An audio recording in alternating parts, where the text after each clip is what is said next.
What's going on, guys? Mike back again, and today we're going to be starting our series for the Enhance Shaman, like I was talking about in my previous video.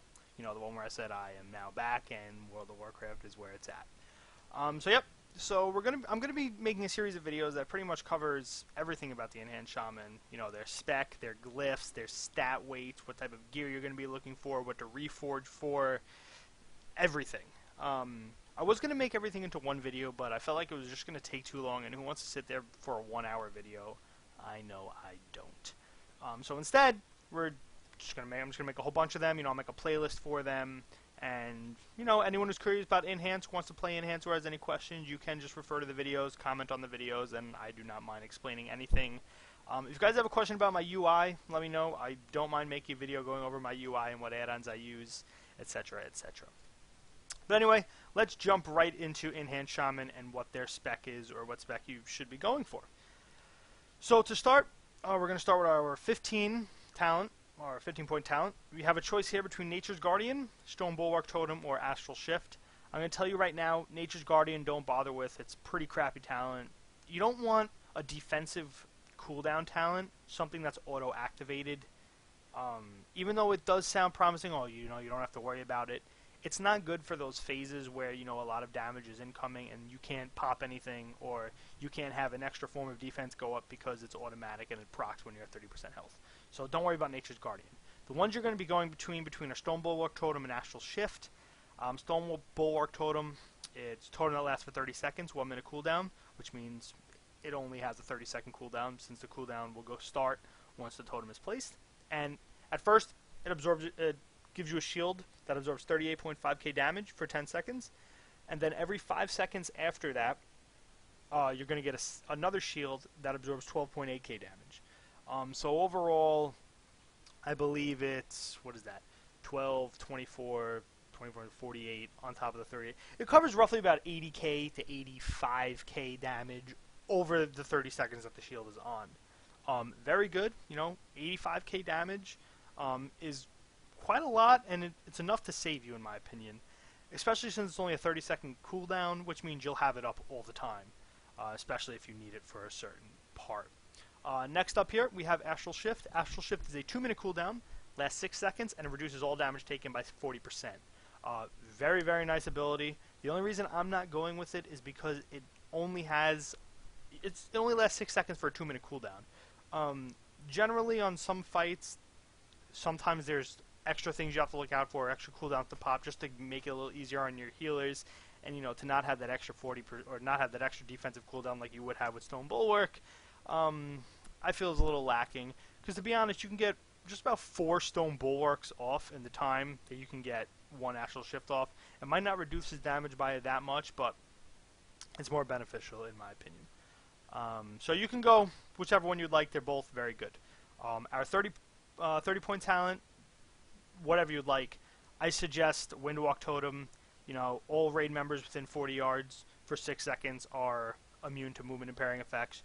You know, just that extra bit of mobility in case people are snared, this, that, and the other thing. You could pop it, bam, everyone's clear, let them run. Frozen Power you're not going to use, more of a PvP ability. You don't use Frost Shock in PvE, so don't worry about it. Windwalk Totem, get off my bars. And Earthgrab Totem, don't worry about it, horrible in PvE. This is PvE based, by the way, not PvP based. If you want, I can make another video going over PvP talents, because I do a bit of PvP as well. So Windwalk Totem is going to be the one you are going for. Next up, 45-point talent, we have Call the Elements, Totemic Restoration, and Totemic Projection. First one, Call the Elements, 3-minute cooldown. Any totems that have a cooldown of 3 minutes or less are refreshed. The problem with that, even though it sounds promising, is Enhance doesn't really have many totems, 3-minute cooldown or less, that you'd really want to use it for. You do have your Stone Bulwark Totem, which is a 1-minute cooldown, but it's up every 30 seconds, so you're not really going to pop that for something that's going to be up every time you need it. You have Windwalk Totem, it's a 1-minute cooldown. You don't really need it because, to be honest, you're not going to be using Windwalk Totem all that much. Next, you have Stormless Totem, 5-minute cooldown, which means it doesn't benefit. You have your Fire Elemental, your Earth Elemental, doesn't benefit. Searing Totem, Magma Totem, no cooldown. Capacitor Totem, you're not really going to use in PvE. Grounding Totem, again, not going to use in PvE. and Earthbind, again, not really going to be using in PvE. So if you see, not really worth it. I would advise stay away. Next up, we have Totemic Restoration. What this allows is when a totem is placed, destroyed before its expiration, blah, blah, blah. It's very confusing.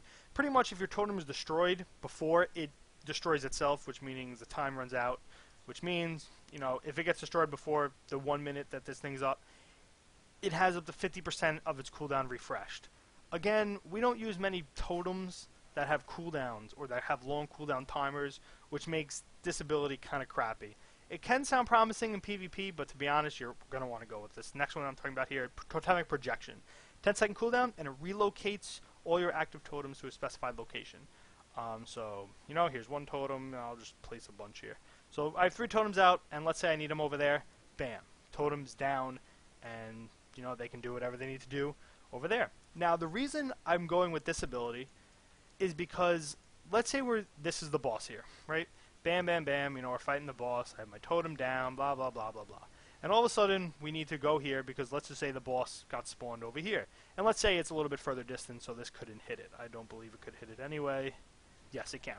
So now we're fighting this guy. Instead of casting another totem here, which uses a global, as you just saw, and I'll place it again, you'll see the global get activated, you can just project it over there in the middle of your attacks. You know, you can be using an ability and just move the totem with you. Doesn't cost a global, 100% free, and you can continue DPSing. Now, I know you have to cast Searing Totem every now to refresh it, so, I mean, you'd only use it if Searing Totem was newly placed or it has more than, I would say, 20 seconds on its cooldown, or you just need to move your totems because you can't recast them again. Or let's say you have, I don't know, more PvP based, your Grounding Totem, or your Earthbind Totem, or your Capacitor Totem, and right before your Capacitor Totem goes off, this is very big in PvP, so you want to stun those guys, move it over, bam, stunned. So that's why I'd go with that. Doesn't cost a global, allows you to move your Searing Totem, which is very, very important. Next up on the list here, we have our level 60 talent, Elemental Mastery, Ancestral Swiftness, and Echo of the Elements. Elemental Mastery, 2-minute cooldown, 30% haste. Very good, it's very promising. However, you don't really need it. To be honest, Enhance benefits enough from haste, and our gear has enough haste on it that an extra 30% really isn't that needed, and it's not much of a DPS increase. Next up, is Ancestral Swiftness. You pretty much get a free nature spell with a cooldown of 10, cast time of 10 seconds or less, and it becomes instant. And you also increase your spell and melee haste by 5%. Again, the 5% melee haste doesn't really benefit that much. Again, not that much of a DPS increase, and your nature spells are already going to be instant cast because of Maelstrom Weapon. Last on the list here, we have Echo of Elements. One of your spells causes direct damage or healing. You have a chance to gain Echo of Elements, duplicating that spell's effect. It's a godly ability. It has a 30% proc rate, or a 30% chance to echo an ability as Enhance. Which means, you know, your Flame Shock, your Earth Shock. I do not believe Lava Blast or Storm Strike benefit. So your shocks, your Lightning Bolt, right there, amazing. I believe Unleash Element might proc it as well. Not 100% sure on that. Definitely huge DPS increase. Pick it up. Enough said about that. Level 75 talent here. These are going to be our healing trees. We have Healing Tide Totem, Ancestral Guidance, and Conductivity. Healing Tide Totem I'd stay away from. Doesn't really heal all that much. I believe it lasts 10 seconds. It pulses every 2 seconds, which means you're not really healing like 50k or something like that. It's actually kind of crappy. I wouldn't advise it. 3-minute cooldown too, which means if you grab that, you'd have to get Call of the Elements, which is a waste. Next up here, these next two, Ancestral Guidance and Conductivity, are the two that I'd look for. Ancestral Guidance, 2-minute cooldown. For the next 10 seconds, 40%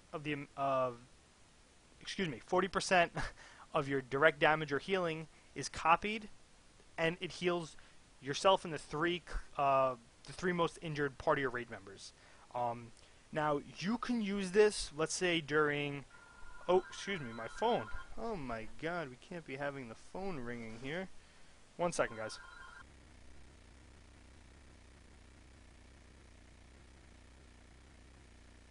Okay, I'm sorry about that. I could just pause the video, but I got too lazy. I figured it would be answered.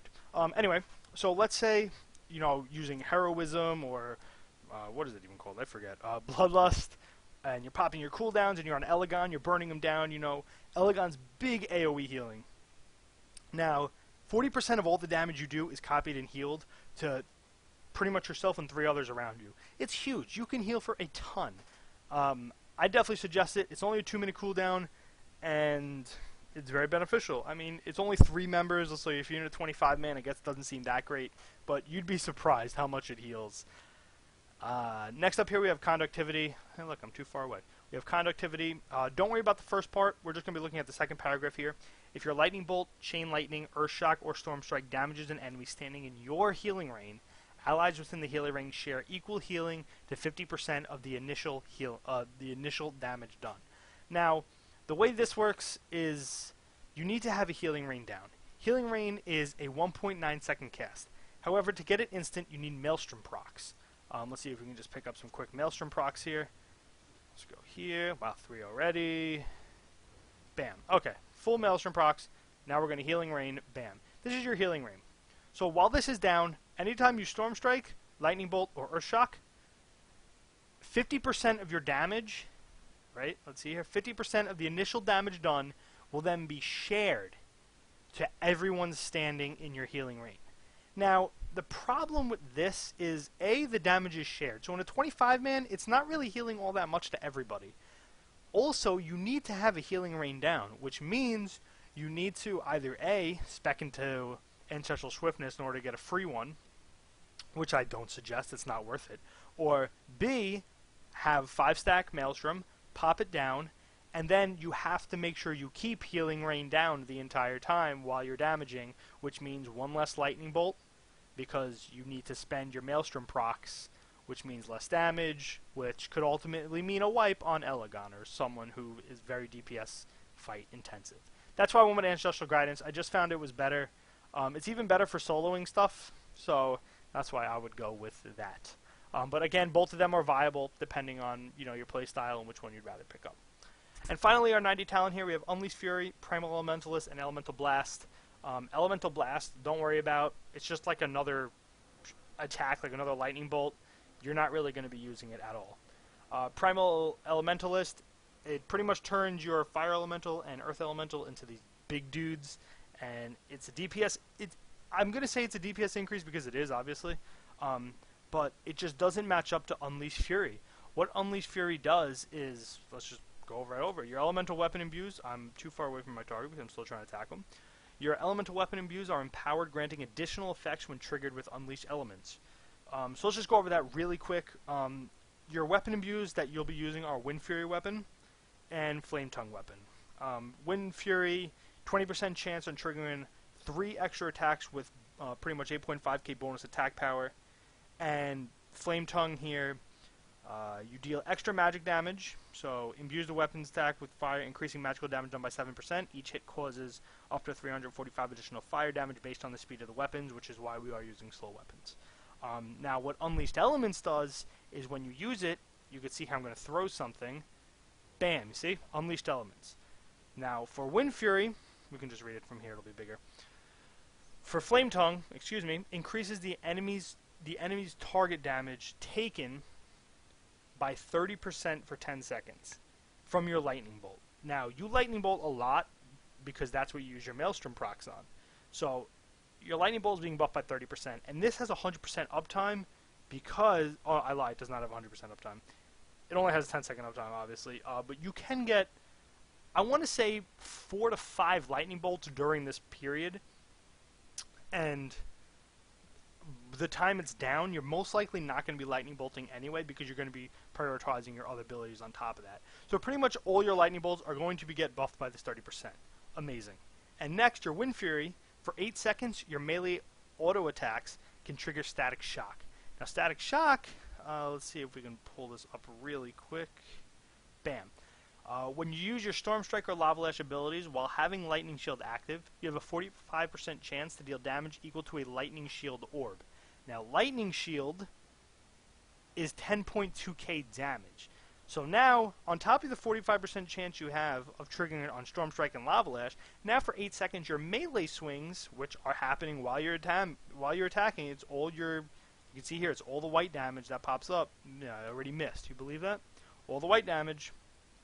That also has a chance to proc your what did we say it was? It also has that 45% chance to trigger Static Shock, which is a huge DPS increase. So those are pretty much your talents there. Again, you can swap to Astral Shift if you'd like, and you can swap to Conductivity if you'd like. But I suggest this one to start off with. It's very good, and definitely see the numbers. As for Glyphs, Enhance Shaman get kind of shafted on. There's really not much to pick up. I'm using Feral Spirit, Healing Storm, and Ghost Wolf, and minors mean absolutely nothing. Other choices that you can put, you have Chain Lightning here. This will be for bigger AoE fights.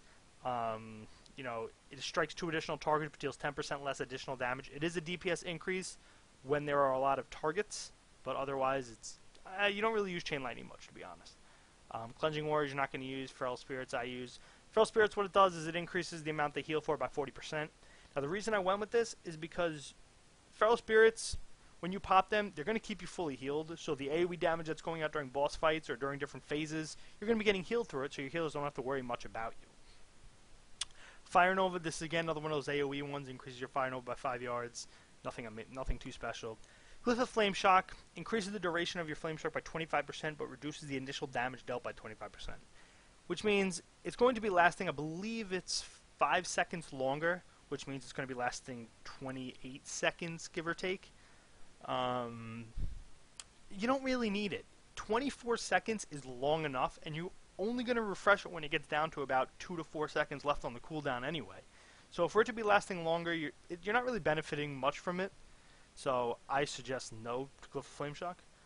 Ghost Wolf, you're not hindered by movement impairing effects, or you're less hindered. A Glyph of Healing Storm, each application of Maelstrom Weapon also increases your healing done by 20%, which means if you have 5 Maelstrom procs, or Maelstrom Weapon procs, yeah, I guess 5 Maelstrom Weapon procs on you, your healing is increased by 100%. Now, the reason that's so good, in my opinion at least, is because what you use, Ancestral Guidance, this benefits from it.